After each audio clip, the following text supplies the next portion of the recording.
Hey everyone, welcome back to Lunch with Lincoln for Friday, September 10th. Hope everyone had a good short week and a nice, healthy, happy weekend last weekend, and looking forward to spending some time with family and friends and staying safe this weekend as well. I am very lucky and honored to be joined by Stuart Stevens and Tara Setmayer, two of our extraordinary senior advisors. So folks, I want to say thank you for joining me. So guys, today I want to talk about a couple of things. First we saw that President Biden, said he was going to employ a vaccine mandate for federal employees and contractors. So I want to talk about that. Stu, I know that the paperback edition of your book, It Was All a Lie, is coming out next week. So I want to talk about that. But before we do any of that, I'd be remiss if we did not take a few minutes to think back on the 20 years it's been since 9/11. It's hard to believe it's been that long. I had hair on my head and not on my face when that happened. And to think about that, all of the things that happened in that course of that 20 years, starting from the horrific events of that day to now just, our military involvement in Afghanistan coming to an end just a few weeks ago. Tara, tell us, where were you on that day, on that Tuesday morning? So I actually had just flown back from New York City that on the 10th, the day before, out of Newark Airport. And I had spent the weekend because my birthday is September 9th. It was yesterday. Right. So I happened to be in New York celebrating with some friends of mine. And at the time, I was down in Florida, working in South Florida, working on some political things and helping my mom start a faith-based homeless program. And so I was flying back, and it was a beautiful day on the 10th. And I remember thinking, what a spectacular September day. The next morning, I woke up and I was watching the news like I always do. And I just couldn't believe what I was watching. I was in Florida, and normally I would be in Washington, D.C. That's where I lived for 20 years. And I have a lot of friends in New York, and I was just horrified by what I was watching. I couldn't believe it. And I can remember at the time I was a Fox News watcher, so I was watching Fox and Friends, and I was watching how they thought at first it was maybe a pilot error, a small plane had flown in, and then a couple minutes later we saw the second explosion, and I went, oh my God, this is deliberate. And I just had this feeling in the pit of my stomach. A lot of my friends in Washington worked in Capitol Hill at the time. We couldn't get through to anyone. This is 2001. So our cell phone coverage wasn't like it is now. Not everybody had cell phones back then. One of my best friends from college worked in the World Trade Center and happened to be late to work that day. And so ended up not ever making it there. And he got close, but he, on his way to work, this all happened, and he turned around and literally walked back to Brooklyn. So it was a chaotic day, and it felt like I just couldn't believe what I was watching unfold. And it still impacts me to this day, because my hometown, Paramus, New Jersey, we lost 7 people that day. A girl I went to high school with, that was a year older than me. I didn't really know her, but she was in my high school. 2 Port Authority cops that lived in my hometown, and a couple of other people. So, and I come from a family of first responders. And so, it all hit very close to home for me. And I'm one of those people that literally never forgets, because it's a constant reminder. Every time I drive home to Jersey, it's a constant reminder when I see the New York skyline, what happened that day. And Stuart, how about you? I was living in New York and Vermont then, and I was standing in the Burlington airport waiting to get on a JetBlue flight to go back to New York when it happened. And the flight was delayed the way it was, and then it came out that it was canceled. And then people started watching television. I ended up driving down to the city a couple of days later. And I gotten to be friends with a guy that I knew from the gym who was a young firefighter. And, you didn't realize, at least I didn't realize, how many fire stations there are in Manhattan, these small stations.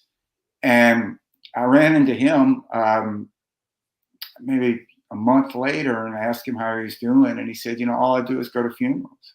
Right. And they, you know, it happened right on that shift change. So nobody said, like, I'm off shift. And so in their firehouse, they lost something like, you know, 8 out of 14 guys. Right. And, you know, I was thinking about it. I can count on one hand the number of funerals I've been to of friends. And here this guy just lost a world. And there was that awful smell in the city.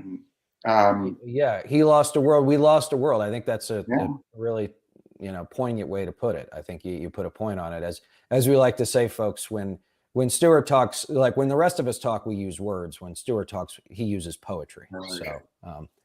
So, you know, guys, I was in Tokyo, Japan, of all places. At the time, I worked for the Treasury Secretary, and we had picked him. We'd been there for several days. I was an advance man back then, and we'd picked him up from the airport that evening, Tokyo time. Went back to the hotel, and a guy I was working with and we've been in Tokyo for like 10 days, and we went to a Wendy's for dinner, right? I mean, think about that. Like, you're in Tokyo, Japan. Let's go. And how much more American can you be? And we walk back to the hotel, and we walk into the staff office, and just like everybody else, you know, the people are standing there staring at the television. You know, and it was just, you know, it was one of those little guys, right? It wasn't like the big flat screens, like as Tara talked about. I mean, think about it, in 20 years, just the advances in technology. And, you know, it went from, you know, there were grown men crying, right? These are some of the most senior officials in the United States government at the Treasury Department, you know, assistant secretaries, deputies, you know, deputy assistant secretaries, everything else. And, you know, remember, you know, we do have a national command authority in this country. And before you know it, you know, the staff office goes from being one where we're making phone calls and everything else to where, you know, secure communications devices are coming out. You know, now there are 18 Secret Service agents in the hallway between the staff office and the secretary's room. You know, Bill Clinton had been scheduled to come in to give a speech, so he had a bunch of detail agents there anyway. So now, like, you literally couldn't go 6 inches without a large man with a gun, right, protecting the secretary, because of course at that point, who knew what else was going to happen? And that evening, they put him on a C-5 aircraft out of Yokota Air Base and got him back to the U.S. and they got us home a few days later. But, you know, to your point, Stu, I mean, everything changed after that, right? I mean, we went from 9/11 to remember the white powder, right? You know, on Capitol Hill, as you talked about, Tara, where now, you know, people are having to take those big horse pill antibiotics because they thought anthrax was being shipped around. And then, you know, we see Afghanistan, and it was just it was one of those periods in time where I'm sure you guys feel the same way, that you can almost vividly remember those initial days, weeks, and months after that, because it was like everything else in the world stopped. Nothing else was going on except for that. And something else about that time period, which is very different than now, and given the fight that we are in as an organization, as a country, as Americans, I think if something like that ever happened again, God forbid, will we unify and rally around each other the way we did back then? You know, I've been watching a lot of the 9/11 tributes this week, and it's you know, it takes you back to that time period, and you think about a lot of things, like what motivates us to do what we do and how people's lives were impacted. And I remember very clearly how all of us had American flags. Remember that? Like, it was everywhere, every car, every business, every home, everyone had an American flag flying proudly, because we came together as a country, because we were attacked as as Americans. It wasn't whether you were Republican, Democrat, Black, white, Muslim, Jewish, Christian, everybody. I mean, obviously there was a lot of anti-Muslim sentiment going on there, which was unfortunate, that we had to work through, but still everybody came together and rallied around just being American. And now I don't know if we would see the same level of unity around what America represented. And that saddens me, because I look how far we've come as a country, even in that respect, from back then to now. And how the idea of what it is to be a proud American has been so co-opted in a very perverted and anti-American way from what we all knew and thought America represented. So that's another part of this. Like in a lot of the 9/11 tributes, you see how people talk about that. You know, when they reflect back then, you look at the pictures and it was a cross section of Americans. I mean, New York is like that anyway, but you know, whether it was New York or whether it was Washington or out in Pennsylvania, like it was everyone was in it together. And I don't know if we would ever be able to achieve that level of unity again. No, I mean, I think that's a really good point. I mean, Stuart, now we argue about whether or not you should take veterinary medicine to combat a novel pathogen.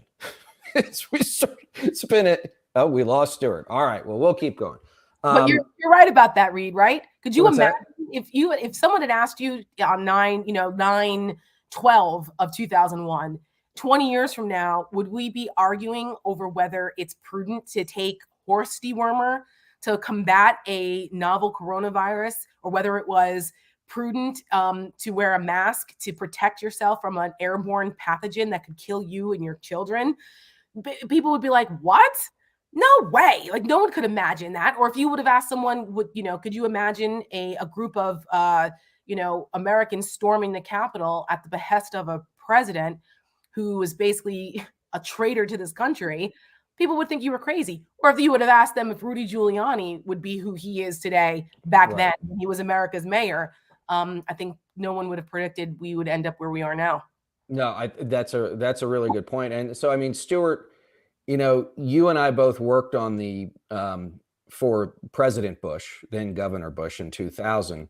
And as I think I had Matthew Dowd on the podcast. I think that drops this week, and he was on that 2000 campaign too. It was a relatively speaking optimistic campaign, right? We're still in that sort of Pax Americana post Cold War.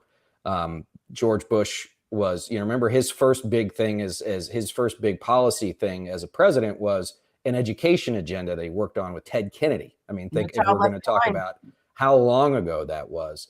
That day, he became a wartime president, and the rest is, as we say, history. But to Tara's point, do you think that, the soul of America has what it takes to come together, or do we have to do these things where everyone, to Tara's point, we're taking the same medicine you'd give your horse at the farm, because people won't listen to doctors, because they won't listen to their elected leaders, they won't listen to public health officials. I mean, what were we already that hollow 20 years ago, or did that happen all at once, or did it happen? I don't know. I don't even know how I'm asking the question, because I'm so, as Tara put it, now it's sort of got my brain spinning a little bit. Look, to go to Tara's point, 1999 and 2000, we used to hang out with Greg Abbott. Mark McKinnon and I used to go to this parking garage and run intervals because there are no hills right there. And he would be there in his wheelchair working out. And to say that 20 years later, this guy would sign a bill that would place a bounty potentially on actions that his daughter would take, I would have said it was insane, unimaginable. This person would never do that. I can't imagine an America where people wouldn't come together. But this failure of imagination, as you've noted, Reed, is probably one of the greatest dangers we have. I can't imagine America, as Tara's saying, where people, I mean, when I went to the first grade at Power Elementary in Jackson, Mississippi, I had to be vaccinated. That wasn't considered at Jackson, Mississippi, some impingement on liberty. And now you have intelligent people like J.D. Vance acting as if some safe step to protect others and yourself and your family is an impingement on liberty for political points. It's a dark day. And I think the outcome is uncertain. We have to concede that. If these people, I was just talking to a friend of mine, if they take the House, they're going to impeach at least Harris, probably Biden. And in 2024, it's very likely to imagine in close states, they're going to have the ability, having passed these laws, for the state legislatures to overturn the popular vote in that state. And then we're off to the races. So it's an extraordinary moment that we find ourselves in. And I can't tell you how we get out of it. Well, and Tara, to think about 9/11, right? I mean, it was the desire of Osama bin Laden and Al Qaeda to strike at America's economic and political heart, or military heart. There were heroes over Shanksville, Pennsylvania, that ensured that plane never made it to the United States Capitol. As you noted, 20 years later, Americans are storming at the Capitol, right? Not insurrectionists. They did try and destroy the Pentagon. They did destroy the World Trade Center. And so now here we are in a place where, did Al Qaeda win the long game, right? Did they say this is what we wanted? We wanted them to, we wanted to destroy what was the spirit and the soul of America. And I guess, we can get pretty dark in a pretty big hurry. That's sometimes, unfortunately, where we live is often as we need to. But do you believe there are those green shoots of hope and those, little tendrils of sunlight that point to a new day? Abraham Lincoln said nations do not die from invasion. They die from internal rottenness. And that's what's happening right now with us. It's the internal rottenness that's eating away, that Al Qaeda or Putin or the Chinese, our enemies out there never would have thought they could achieve. This is an indirect victory for them, because the ultimate goal was to destroy America. And yet we, within ourselves, in our own country, we accelerated that deterioration. They thought that buildings and symbols would be what took down America. But that's not what makes America. What happened on January 6th and what happened under the Trump administration and what we're seeing unfold right now in this era of the malignancy of Trumpism and the way that it has attacked us, it is a cancer that is an internal rottenness that is destroying our country.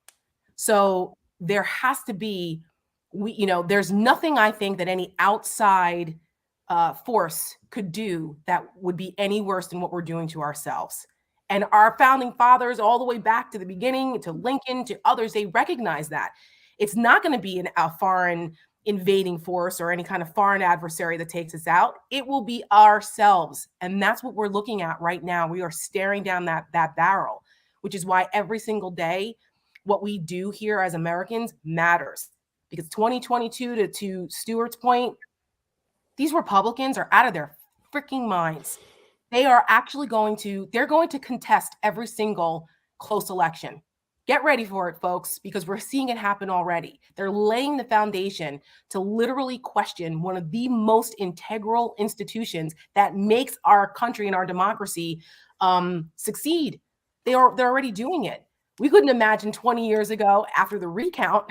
That was actually the dynamics of that, and watching what's happening now are an interesting kind of evolution. But we couldn't have imagined 20 years ago that Republicans would be contesting every single election and questioning our election integrity to the point where people don't think that we have free and fair elections in this country anymore, and that we're going to send a mob to the Capitol to stop a constitutional process. This is nuts, but this is what these people are doing. And this is what we have to fight against, because we can't rest on our laurels. We can't, to be complacent about this, and people have to pay attention to what happens in their state and local elections, because redistricting and all that happens at the state level, and Republicans have an advantage there. Well, and they've also turned it into almost a dark art, right? Yes. That we were around for a lot of, unfortunately. We were. Stu, we got a question. Haddis, I think her name is, on YouTube, asked, how do we make the Republicans that voted against Trump last year vote for Democrats in 2022? Yeah, that's a fantastic question. I actually think that COVID is a greater threat to the Democratic agenda to Biden than Afghanistan. I think that COVID is about the economy. And I think what Biden has done, there are times, as my client and pal Haley Barber used to say, where good policy is good politics. Mm-hmm. And I think that's the best hope here. The Democrats are still a governing party, unlike Republicans.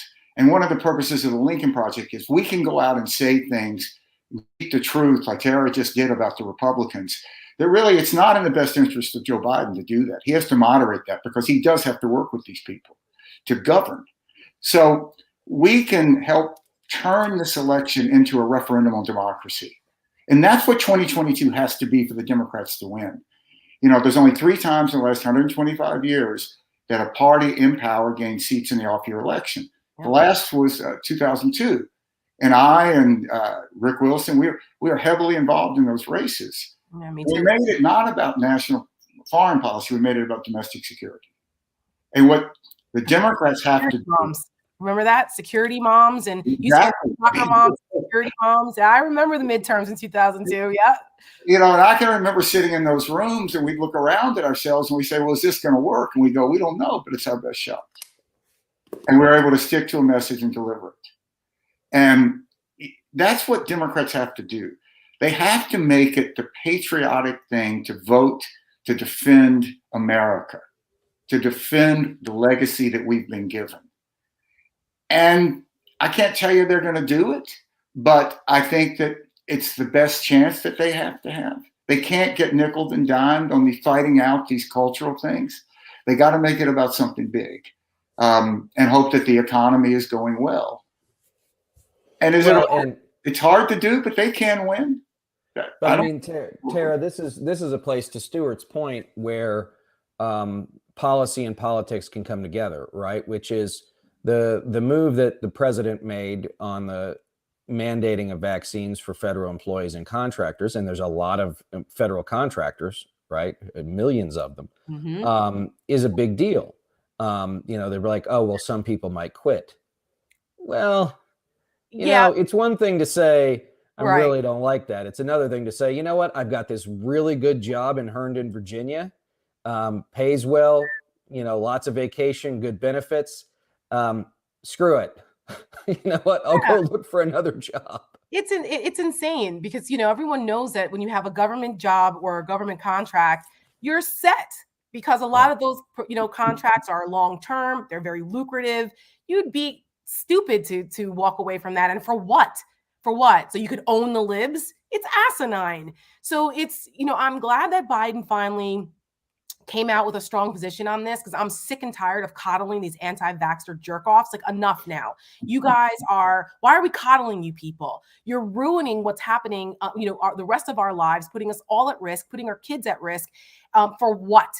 You know, so I'm glad to see that, you know, they're stopping that. I wish it would have happened a month and a half ago, but we're here now. At least we have that.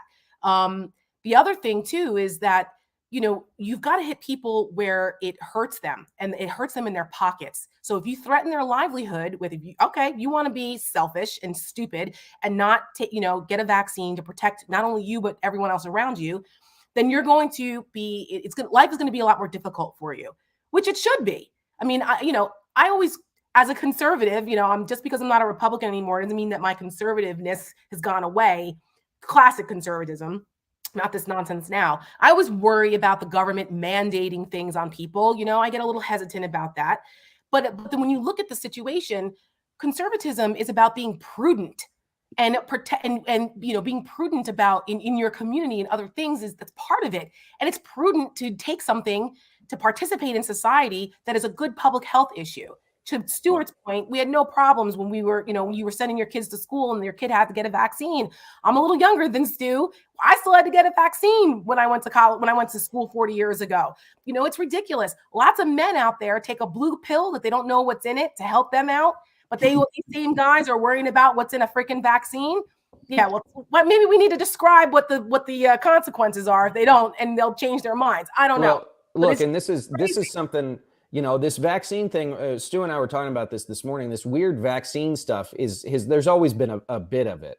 But not mainstream though, Reed. It wasn't mainstream, right? But I mean, when our older daughter was born in 2010, there was a whooping cough epidemic going around California because so many Californians, most of whom were very, very wealthy and white, decided that they didn't trust vaccines anymore. And so we all got revaccinated for whooping cough. But there were a couple of family members who said, I'm not going to do it. And we said, well, then you can't come see her. And they got really upset. And, you know, like now, look, I have 2 school-age children. They got to get their vaccines because Nobody wants measles, mumps, rubella, scarlet fever, all that crap that, was the plagues of humanity for 1,000 years, thousands of years coming back. And this is where I think, Stu, to bring it back to Tara's point about unity, is that liberty does not mean you get to be as big an asshole to everybody you want to be an asshole to all the time and everywhere. Yeah. Liberty means that you look after yourself. You believe that, your freedom is your freedom until it impinges on the freedom or liberty of someone else. I know we always overuse the whole, screaming fire in a crowded theater, but now we have a whole bunch of people who they love screaming fire in a crowded theater, and they get off on the fact that people get upset about it. Or get hurt. I think we have to look at this as sort of a total picture of the end result. I mean, it was 2013 that Bobby Jindal said, let's don't be the stupid party. It was probably too late. But you take someone like Tate Reeves, who's governor of my home state of Mississippi, right? Tate has a super person who is in charge of COVID. A guy who went to Yale, a really good person. He's doing all the right things. But you can't be, as governor, someone who says, the people who say that the president of the United States is not legally elected, I agree with those people. I believe in that conspiracy. But then they say that at 10 o'clock. But then at 11 o'clock, when they say COVID is a conspiracy, yeah, well, they might be right. You can't have it both ways. You either have to believe in facts, you have to believe in truth. And what's happening here, I think, is just an extension of this anti-science, anti-truth. What is the vaccine debate about but alternative facts, as Kellyanne Conway put it? There's no difference between saying this crowd that Sean Spicer tried to say was the largest crowd is not really, that's a lie, and this is a lie. And the vaccine is about a lie. We know it's better for people. But when the conservatism becomes conspiracy, it's the end of conservatism. Mm-hmm. And you can't have it both ways. You either have to fight for truth when it's painful, when it means you lost an election, to be able to fight for truth when it's in your best interest in a vaccine. And the Republican Party's just been unwilling to do that. And Democrats have got to understand that they're not going to win the policy debate. They're not going to win 2022 on infrastructure. Hear me when I say this, my fellow Democratic friends. Chuck Schumer and those other folks that think that infrastructure is going to save them, they are wrong, because infrastructure doesn't get people's juices flowing. Culture wars do, and Republicans are masters at this. Masters. Just know we all were part of that machine in one way or the other, which is how Republicans were so successful during the Obama years, gaining 1,000 seats in states and local races. So Democrats, please, they have to go for the heartstrings about, do you want your kid to die in school because you have Republicans that refuse to endorse mask wearing, which is common sense? Do you want to lose your country to, a bunch of authoritarian, almost Nazis, but don't use those terms, but that term, but they have to put it in stark terms of how this impacts your everyday life in a way that strikes people in the gut. Because infrastructure and $10 trillion to build new bridges, yeah, that's wonderful, but that's not what gets people to the polls. People worrying about their way of life changing or a threat to them or their families, that changes things. That motivates people. And that's why you see Republican enthusiasm at a higher rate than Democrats on a lot of things, because policy is not going to win this, unfortunately. Right. Well, and I think that, that's also a good reminder that when these things go down, it's typically a pretty significant minority of people that make it happen. It's actually the majority of people who sit by and sort of go, well, I guess maybe it doesn't really matter, or it's been a good run. All right. Before we get out of here, guys, Stu, who is Ole Miss playing this weekend? Oh, Ole Miss is playing Austin Peay this weekend, which in college football terms would be known as a cupcake. But you've seen many teams choke on a cupcake. So let's hope it doesn't happen. Well, my University of Texas Longhorns are playing a very old and soon-to-be new rival again, the University of Arkansas Razorbacks. So, Adrian, I'll call you after this, and we can put we can make a friendly wager on the game. Before we go, though, guys, I do want to leave us with a little bit of humor. As you all know, there's no two Republican leaders that we probably have more interest in ensuring never get back to their own office or back to high office than Donald Trump and Governor Ron DeSantis of Florida. So here's a little present we delivered to both of them this week. Emily, why don't you go ahead and roll it? Hey, Donald. No, we didn't forget about you. Though a lot of people are trying to. People who owe you. People you made. People like Ron DeSantis. Without you, he'd be nothing. A loser.